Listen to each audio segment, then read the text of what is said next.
নমস্কার বন্ধুরা, আজকের ভিডিওর আলোচনার বিষয় হচ্ছে ত্রিগ্রহ যোগ কি, এর ফলে কি হয় জানেন? জানতে হলে দেখতে হবে ভিডিওটি। জন্মকুণ্ডলিতে কোনো ভাবে যেমন একক ভাবে গ্রহ অবস্থান করে সেইরূপ দ্বিগ্রহ, ত্রিগ্রহ, চতুর্গ্রহ বা পঞ্চগ্রহ যোগ সৃষ্টি হয়ে থাকে। এক ঘরে তিনটি গ্রহ উপস্থিত থাকলে তাকে ত্রিগ্রহ যোগ বলে। তবে এক ঘরে বা একাধিক ভাবে একের বেশি গ্রহ থাকা মানেই অন্তঃগ্রহ যুদ্ধ হয়ে থাকে, তাতে কোনো গ্রহই ভালোভাবে ফল প্রকাশ করতে পারে না। এখানে আমরা ত্রিগ্রহ যোগ অর্থাৎ কোনো ভাবে তিনটি গ্রহ যদি একক ভাবে থাকে তাহলে কেমন ফল দিয়ে থাকে সেরকম উল্লেখযোগ্য ও পরীক্ষিত কয়েকটি ফল নিয়ে আলোচনা করব। এক, বৃহস্পতি, শুক্র, শনি। বিশেষত কোনো জাতকের নবম ভাবে যদি শুক্র, শনি, বৃহস্পতি একসঙ্গে তিনটি গ্রহ অবস্থান করে তাহলে তার স্ত্রীর বাইরের স্বভাব খুব হাসি হাসি মুখের হবে, কিন্তু সংসার জীবনে তার স্ত্রী হবে প্রবল ঝগড়াটে কুটিল প্রকৃতির। দুই, বৃহস্পতি, শুক্র, বুধ যেভাবে এই ত্রিগ্রহ যোগ থাক না কেন বিবাহিত বা দাম্পত্য জীবনে সংসার জীবনে প্রবল সমস্যা থাকবে। তিন, বৃহস্পতি, রবি, বুধ।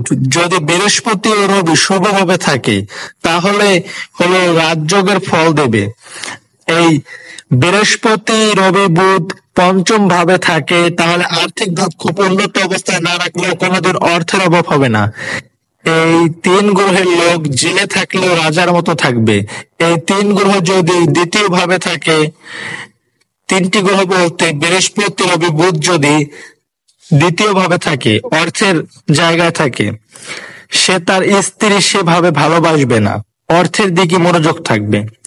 চার, বৃহস্পতি, রবি, শুক্র স্ত্রী ভাগ্যে ভাগ্যবান হবে যদি এই তিন গ্রহ যেভাবেই থাকুক না কেন, অর্থাৎ বিবাহের পর ভাগ্যের উন্নতি হবে। সেই সঙ্গে গুণবতী মহিলার সঙ্গে বিবাহ হবে যদি বৃহস্পতি, রবি, শুক্র এক যে কোনো ঘরে থাকলে জন্মছকে। পাঁচ, বৃহস্পতি, চন্দ্র, বুধ যদি এই তিন গ্রহ দ্বিতীয়, তৃতীয়, চতুর্থ ভাবে না থেকে অন্য ভাবে অবস্থান করে, অর্থাৎ দ্বিতীয়, তৃতীয়, চতুর্থ ভাব এই তিন স্থান বাদ দিয়ে অন্য কোনো স্থানে থাকলে তাহলে ব্যবসায় প্রচুর লাভ হবে, কিন্তু আজীবন নানান সমস্যায় জোরবার হতে পারে। সে যতই ধনী হোক না কেন সমস্যা লাগতে পারে কিছু কিছু। যদি এই বৃহস্পতি, চন্দ্র, বুধ এই তিনটি গ্রহ দ্বিতীয় ভাবে থাকে তাহলে পিতার জীবন খুব বিপজ্জনক হবে, আর যদি চতুর্থ ভাবে থাকে তবে মায়ের পক্ষে বেশ খারাপ হবে। ছয়, বৃহস্পতি, চন্দ্র, শুক্র এই তিন গ্রহে যে কোনো ভাবে থাকলে আর্থিক দিক থেকে আজীবন ওঠানামা চলবে, কখনো গরিব আবার কখনো ধনী।